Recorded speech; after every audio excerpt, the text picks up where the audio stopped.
ಎಲ್ಲರಿಗೂ ನಮಸ್ಕಾರ ರೀ. ಪ್ಲೇಟ್ನೊಳಗಿಂದ ನೋಡಿದ ಕೂಡಲೇ ನಿಮಗೆ ಗೊತ್ತಾಗತ್ತೈತಿ ಇದು ಉಪ್ಪಿಟ್ಟು ರೆಸಿಪಿ ಐತಿ ಅಂತೇಳಿ.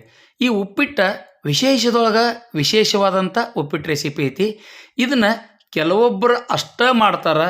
ಇದನ್ನು ಉತ್ತರ ಭಾರತದೊಳಗೆ ಭಾಳ ಮಾಡ್ತಾರೆ, ದಲಿಯಾ ಅಂತೇಳಿ. ಇದನ್ನು ನಾನು ನಿಮ್ಮ ಮುಂದೆ ತೊಗೊಂಬರಕತ್ತಿದ್ದೀನಿ. ಈ ಉಪ್ಪಿಟ್ಟು ರೆಸಿಪಿ ಒಂದು ಸಲ ಮಾಡಿರಂದ್ರೆ ಮತ್ತೆ ಮಾಡ್ತೀರಿ. ಈ ರೆಸಿಪಿ ನೋಡೋಕ್ಕಿಂತ ಮೊದಲು ಇನ್ನೂ ನಮ್ಮ ಚಾನಲ್ನ ಯಾರು ಸಬ್ಸ್ಕ್ರೈಬ್ ಮಾಡಿಲ್ಲ ಅವ್ರು ಸಬ್ಸ್ಕ್ರೈಬ್ ಮಾಡಿರಿ. ಹಂಗೆ ಬಾಜು ಬರೋ ಬೆಲ್ ಗಂಟೆ ಹೊಡೆದ ವಿಡಿಯೋ ನೋಡಿರಿ.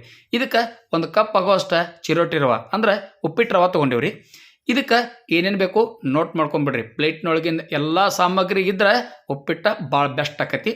ಇದಕ್ಕೆ ಗಜ್ಜರಿ, ಕ್ಯಾಪ್ಸಿಕಮ್, ಬಟಾಟಿ, ಟೊಮೆಟೊ, ಹಸಿಮೆಣಸಿನಕಾಯಿ, ಹಸಿರು ವಟಾಣಿ, ಕರಿಬೇವಿನ ಸೊಪ್ಪು,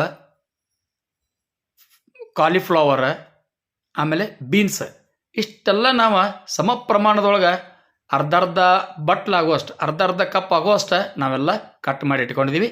ಒಗ್ಗರಣೆಗೆ ಉಳ್ಳಾಗಡ್ಡಿ ಮತ್ತು ಕೊತ್ತಂಬರಿ ಬೇಕು, ಅದನ್ನು ಎಲ್ಲ ಕಟ್ ಮಾಡಿ ಸಜ್ಜು ಮಾಡಿ ಇಟ್ಕೊಂಡೇವ್ರಿ. ಇದಕ್ಕೆ ಮುಖ್ಯವಾದ ಪದಾರ್ಥ ಮೊಸರು.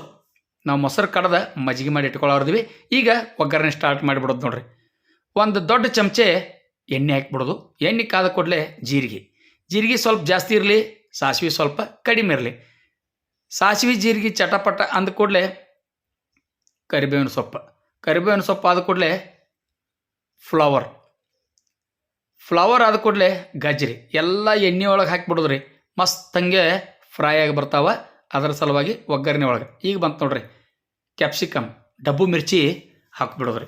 ಇಷ್ಟೆಲ್ಲ ವೆಜಿಟೇಬಲ್ಸ್ ಹಾಕೋದ್ರಿಂದ ಈ ಉಪ್ಪಿಟ್ಟು ಭಾಳ ಅಂದ್ರೆ ಭಾಳ ಮಸ್ತ್ ಆಕತಿ. ಈಗ ಬಂತು ನೋಡ್ರಿ ಬಟಾಟಿ ಎಣ್ಣೆ ಒಳಗೆ ಫ್ರೈ ಆಗೋದ್ರಿಂದ ಈ ಥರದೊಂದು ರುಚಿ ಬರ್ತೈತಿ ರೀ. ಆ ರುಚಿ ಭಾಳ ಅಂದ್ರೆ ಭಾಳ ಮಸ್ತ್ ಕೊಡ್ತೈತಿ. ಈಗ ಹಸಿರು ಬಟಾಣಿ ಆದಷ್ಟು ನಾವು ಹೆಚ್ಚು ತರಕಾರಿ ಬಳಸ್ಬೇಕ್ರಿ. ಹಿಂಗೆ ಬೆಳಗಿನ ನಾಷ್ಟಕ್ಕೆ ಹೆಚ್ಚು ತರಕಾರಿ ಬಳಸ್ತಂದ್ರೆ ನಮಗೆ ಎನರ್ಜಿ ಭಾಳ ಚಲೋ ಸಿಗ್ತೈತಿ. ಈಗ ಹಸಿಮೆಣಸಿನ್ಕಾಯಿ ಆದ ಕೂಡಲೇ ಬೀನ್ಸ್ ಅದನ್ನೂ ಎಲ್ಲ ಹಾಕಿಬಿಟ್ಟು ನೋಡ್ರಿ. ಹಾಕಿ ನಾವು ಅದನ್ನು ಚಲೋದಂಗೆ ಬಾಡಿಸ್ಕೊಂಬಿಡೋದ್ರಿ. ಇಷ್ಟು ಮಾಡಿತಂದ್ರೆ ನಾವು ಈಗ ಉಳ್ಳಾಗಡ್ಡಿ ಹಾಕಿಬಿಡೋದ್ರಿ. ಉಳ್ಳಾಗಡ್ಡಿ ಅಂದ್ರೆ ಮೊದಲೆಲ್ಲ ವೆಜಿಟೇಬಲ್ಸ್ ಹಾಕೋದು, ಆಮೇಲೆ ಉಳ್ಳಾಗಡ್ಡಿ ಹಾಕೋದು. ಉಳ್ಳಾಗಡ್ಡಿ ಹಾಕಿ ಉಳ್ಳಾಗಡ್ಡಿ ಬಂಗಾರದ ಬಣ್ಣ ಬರೋ ತನಕ ಹುರ್ಕೊಂಬಿಡೋದ್ರಿ. ಅಂದ್ರೆ ಈ ಉಳ್ಳಾಗಡ್ಡಿ ಆಮೇಲೆ ಆ ವೆಜಿಟೇಬಲ್ಸ್ ಎರಡೂ ಕರೆಕ್ಟಾಗಿ ಬೆಂದು ಬರ್ತಾವೆ. ಈಗ ಹಸಿ ಶುಂಠಿ ಇತ್ತಲ್ಲ ಅದನ್ನು ಕರೆಕ್ಟಾಗಿ ಇದ್ರೊಳಗೆ ತುರಿದು ಬಿಡೋದು ನೋಡ್ರಿ. ಹಸಿ ಶುಂಠಿ ಇತ್ತಂದ್ರೆ ಉಪ್ಪಿಟ್ಟು ಭಾಳ ಅಂದ್ರೆ ಭಾಳ ಮಸ್ತ್ ರುಚಿ ಕೊಡ್ತೈತಿ. ಹಸಿ ಶುಂಠಿ ನೀವು ತುರಿದು ಹಾಕೋದ ಮರಿಬೇಡ್ರಿ. ಇದನ್ನೆಲ್ಲ ಹಿಂಗೆ ಮಿಕ್ಸ್ ಮಾಡ್ಕೊಂಬಿಡೋದು. ಮಿಕ್ಸ್ ಆದ ನಂತರ ಟೊಮೆಟೊ ಹಾಕಿಬಿಡೋದು ನೋಡ್ರಿ.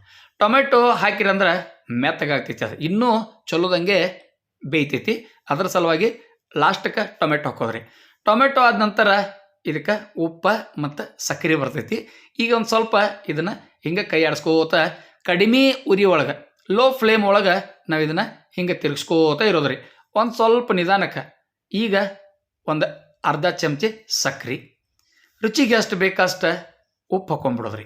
ಇಷ್ಟು ಹಾಕಿರಂದ್ರೆ ಇನ್ನೂ ಮೆತ್ತಗಾಗ್ತೈತಿ ರೀ. ಅದು ಒಂದೊಂದು ಪದಾರ್ಥಗಳನ್ನ ನಾವು ಹಾಕೋದ್ರಿಂದ ರುಚಿ ಇಮ್ಮಡಿ ಆಗ್ತೈತಿ ರೀ. ಈಗ ಕೊತ್ತಂಬರಿ ಸೊಪ್ಪು ಆದ ನಂತರ ರವೆ ಹಾಕಕತ್ತೀನಿ ನೋಡ್ರಿ. ರವೆ ನಾವೇನು ಮಸಾಲೆ ಮಾಡಿಟ್ಟಿದ್ವಲ್ಲ, ಮಸಾಲೆ ತುಂಬ ಉದುರಿಸ್ಬಿಡೋದ್ರಿ. ಕರೆಕ್ಟಾಗಿ ಅದು ಸ್ಪ್ರೆಡ್ ಆಕತಿ. ಈಗ ರವೆ ನಾವು ಎಣ್ಣೆ ಒಳಗೆ ಸ್ಪೆಷಲ್ಲಾಗಿ ಹುರ್ಕೋಬೇಕಾಗಿಲ್ಲ. ಇದ್ರ ಜೊತೆನೇ ಹುರ್ಕೊಂಬಿಟ್ರೆ ರವೆ ಕರೆಕ್ಟಾಗಿ ಫ್ರೈ ಆಕತಿ ರೀ. ಒಂದು 2 ರಿಂದ 3 ನಿಮಿಷ ಇದು ಸುವಾಸನೆ ಬರ್ತೈತೆ ರೀ. ರವಾದ ಸುವಾಸನೆ ಬರೋ ತನಕ ಹುರ್ಕೊಂಬಿಡೋದ್ರಿ. ಅಂದ್ರೆ ನಾವು ಈ ಎಲ್ಲ ತರಕಾರಿ ಒಳಗೆ ಹುರಿಯೋದ್ರಿಂದ ಈ ಥರದ ಟೆಕ್ಸ್ಚರ್ ಭಾಳ ಚಲೋ ಬರ್ತೈತೆ ರೀ. ನಾವೀಗ ಮೊಸರು ಕಡ್ದ ಮಜ್ಜಿಗೆ ಮಾಡಿ ಇಟ್ಟಿದ್ವಲ್ಲ, ಮಜ್ಜಿಗೆನ ಇದಕ್ಕೆ ಹಾಕಾಕತ್ತಿದ್ವಿ ನೋಡ್ರಿ. ಕರೆಕ್ಟಾಗಿ 2 ರಿಂದ 2.5 ವಾಟಿ ನಾವು ಮಜ್ಜಿಗೆ ಹಾಕಿಬಿಡೋದ್ರಿ. ನೀರು ಹಾಕಂಗಿಲ್ಲ. ಈ ಉಪ್ಪಿಟ್ಟದ ವಿಶೇಷ ಇದೆ ನೋಡ್ರಿ. ನೀರು ಹಾಕಿ ಉಪ್ಪಿಟ್ಟು ನಾವು ಮಾಡಿ ಯಾವಾಗೋ ತಿಂತಾ ಇರ್ತೀವಿ. ಆದ್ರೆ ಮಜ್ಜಿಗೆ ಹಾಕಿದ ಉಪ್ಪಿಟ್ಟು ಐತಲ್ಲ, ಈಗ ಬಿಸಿಲು ಬರಾಕತ್ತೈತಿ. ಬಿಸಿಲಿಗೆ ಈ ಮಜ್ಜಿಗೆ ಹಾಕಿದ ಉಪ್ಪಿಟ್ಟು ಜರ ತಿಂದ್ರಂದ್ರೆ ಭಾಳ ಆರಾಮ ಅನಿಸ್ತೈತೆ ರೀ. ಅದರ ಸಲುವಾಗಿ ಈ ಮಜ್ಜಿಗೆ ಹಾಕಿದ ಉಪ್ಪಿಟ್ಟು ಈ ರೆಸಿಪಿ ನೋಡಿದ ಕೂಡಲೇ ನೀವು ಮಾಡೋದ ಮರಿಬೇಡ್ರಿ. ಉಪ್ಪಿಟ್ಟು ತಿನ್ನಂಗಿಲ್ಲ ಅಂತೇಳಿ ಮೂಗು ಮುರಿಯೋರು ಭಾಳ ಮಂದಿ ಇರ್ತಾರೆ ಮನ್ಯಾಗ. ಉಪ್ಪಿಟ್ಟು ಬೇಡ, ಕಾಂಕ್ರೀಟ್ ಐತೆ ಅದು ಬೇಡ ಬೇಡ, ನಮಗೆ ಬೇರೆ ಏನಾರು ಮಾಡ್ರಿ ಅಂತಿರ್ತಾರೆ. ಆದರೆ ಈ ಥರ ಒಂದು ಡಿಫ್ರೆಂಟಾಗಿ ನೀವು ಮಾಡಿ ಕೊಟ್ರಿ ಅಂದ್ರೆ ಖಂಡಿತವಾಗಿ 1 ಪ್ಲೇಟ್ ತಿನ್ನೋರ 2 ಪ್ಲೇಟ್ ತಿನ್ನೋದಂತೂ ಗ್ಯಾರಂಟಿ ಅಂತೇಳಿ ನಾನು ನಿಮ್ಗೆ ಹೇಳೋಕ್ಕೆ ಇಷ್ಟಪಡ್ತೀನಿ ರೀ. ಈಗ ಅದನ್ನು ಕರೆಕ್ಟಾಗಿ ತಿರುಗಿಸಿ ನಾವು ಮ್ಯಾಲೆ ಲಿಡ್ ಮುಚ್ಚಿಟ್ಬಿಡೋದು ನೋಡ್ರಿ ಉಪ್ಪಿಟ್ಟು ಕರೆಕ್ಟಾಗಿ ಬಾಯ್ಲ್ ಆಗೈತಿ, ಮಜ್ಜಿಗೆ ಕರೆಕ್ಟಾಗಿ ಬಂದೈತಿ ನೋಡ್ರಿ, ಎಲ್ಲ ವೆಜಿಟೇಬಲ್ಸ್ ಎಲ್ಲ ಕೂಡೈತಿ, ಕಲರ್ಫುಲ್ಲಾಗಿ ಕಾಣಿಸಾಕತ್ತೈತಿ, ಅಷ್ಟು ರುಚಿಕಟ್ಟಾಗಿ. ಮ್ಯಾಲೆ ಇದಕ್ಕೆ ನಾವು ಗಾರ್ನಿಷ್ ಮಾಡೋಕ್ಕೆ ಕೊತ್ತಂಬರಿ ಹಾಕಿಬಿಡೋದ್ರಿ. ನಿಮ್ಮ ಕಡೆ ಕಾಯಿ ತುರಿ ಇತ್ತಂದ್ರೆ ಕಾಯಿ ತುರಿನೂ ಹಾಕ್ಬೋದು. ಈಗ ಉಪ್ಪಿಟ್ಟು ನಾವು ಸರ್ವಿಂಗ್ ಪ್ಲೇಟ್ ಒಳಗೆ ಸರ್ವ್ ಮಾಡ್ಕೊಂಡೀವಿ. ಇದರದ್ದು ರುಚಿ ನೋಡ್ತೀವಿ. ಈ ವಿಡಿಯೋ ನೋಡಿದ ಕೂಡಲೇ ಈ ವಿಡಿಯೋನ ನಿಮ್ಮ ಬಂಧು ಮಿತ್ರರಿಗೆ ಶೇರ್ ಮಾಡೋದನ್ನು ಮರಿಬೇಡ್ರಿ. ಹಂಗೆ ನಮ್ಮ ಎಲ್ಲ ವಿಡಿಯೋಗಳನ್ನು ಸಬ್ಸ್ಕ್ರೈಬ್ ಮಾಡಿರಿ, ಅದಕ್ಕೆ ಕಾಮೆಂಟ್ ಮಾಡಿರಿ, ಮತ್ತು ಹಿಂಗೆ ತಪ್ಪನಿಲ್ದ ನಮ್ಮ ವಿಡಿಯೋಗಳನ್ನ ನೋಡ್ತಾ ಇರಿ.